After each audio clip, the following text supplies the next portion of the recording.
اسماعیل ہانیہ کی شہادت پر تعزیت اور مبارکباد پیش کرتا ہوں. قابض رہنما احمق ہیں اور ان کے دماغ ٹوٹ چکے ہیں. کیا وہ ایران میں شہید اسماعیل ہانیہ کے قتل پر خاموشی کی امید رکھتے ہیں؟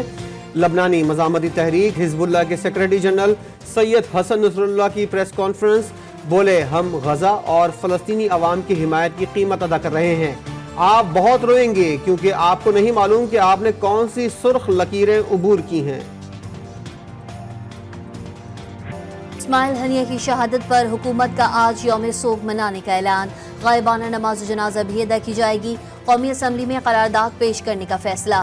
وزیر اعظم شہباز شریف کہتے ہیں نیتن یاہو کھلے عام درندگی کر رہا ہے. تہران میں راکٹ کے ذریعے اسماعیل ہانیہ کو شہید کیا گیا.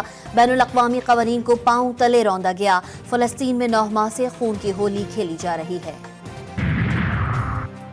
حسن نصر اللہ کی پریس کانفرنس کے دوران اسرائیلی جارحیت. قابض طیاروں نے جنوبی لبنان کے قصبے شیما میں رہائشی عمارت پر حملہ کیا. حملے میں شامی خاندان کے 5 افراد شہید اور درجنوں زخمی ہوئے.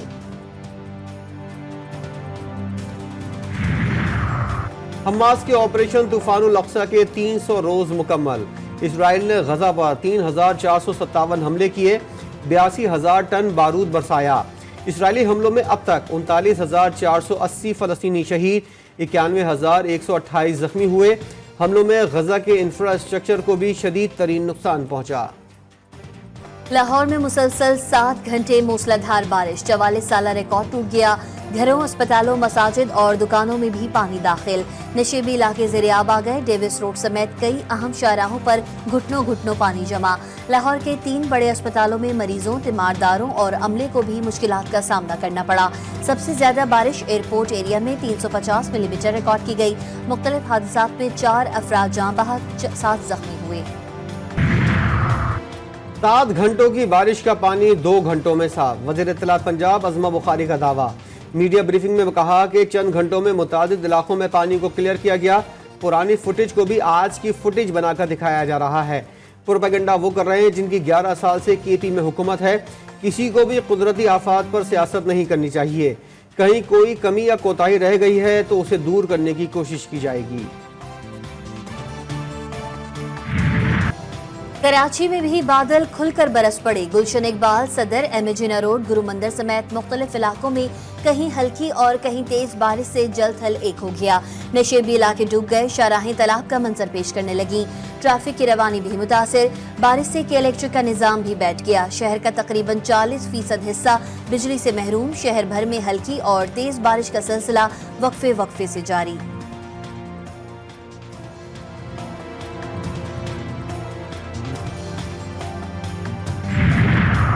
حکومت اور جماعت اسلامی کے درمیان ڈیڈ لاک برقرار. جماعت اسلامی کا مہنگائی کے خلاف دھرنا 8ویں روز میں داخل.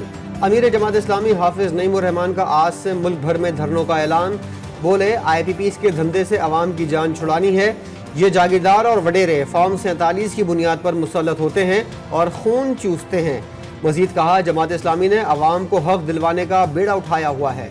یہ سیٹیں ہماری ہیں، ہماری تھیں اور انشاءاللہ تعالی یہ ہماری رہے گی اور سپریم کورٹ ہمیں دے گی. کوئی بھی قانون سازی جو اس ڈیسیجن کے ایفیکٹ کو ختم کرنے کی اگینسٹ ہو، ہم سمجھتے ہیں یہ غیر آئینی ہے. ہم اس کو ریسسٹ کریں گے. مخصوص نشستوں کے فیصلے پر عمل درآمد کروانا سپریم کورٹ کی آئینی ذمہ داری ہے. یہ نشستیں ہماری ہیں اور ہماری ہی رہیں گی. چیئرمین تحریک انصاف بیرسٹر گوہر کی میڈیا سے گفتگو. بولے کوئی بھی قانون سازی جو اس فیصلے پر عمل درآمد کے خلاف ہو غیر آئینی ہے. ہم اس قانون سازی کے خلاف سپریم کورٹ جائیں گے.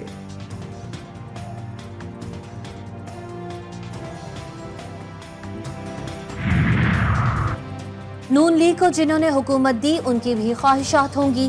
18 سیٹوں پر شہباز شریف کو وزیر اعظم بنا دیا گیا. سابق وفاقی وزیر فواد چودھری کی GTV نیوز کے پروگرام لائیو ود مجاہد میں گفتگو. بولے سیاسی جماعتوں کو آپس میں ایک گرینڈ ڈائلاگ کی ضرورت ہے. 40 سے 45 دنوں میں نظر آ جائے گا یہ حکومت کیسے جائے گی.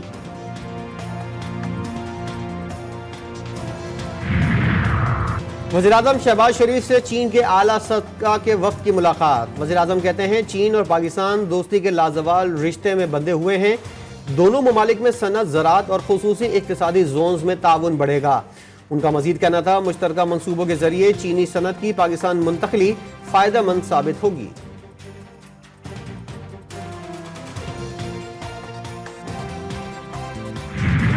اگر ہم نے یہ اس کو آخری پروگرام بنانا ہے فنڈ کا تو whether it's on the taxation side, whether it's on the energy side, whether it's on the SOE reforms and the privatization side, we have to move forward. اور وہ جو اس وقت ہماری کچھ دقت آ رہی ہے وہ ان کرنسی مس میچز کی وجہ سے آ رہی ہے. تو اگر ہم نے باہر سے بورو کرنا ہے those have to be for the projects which in turn actually produce foreign currency for the country. IMF سے چھٹکارے کے لیے اصلاحات ناگزیر، نجی شعبے کو آگے آنا ہوگا، معاشی اصلاحات سے ہی ملک ترقی کرے گا۔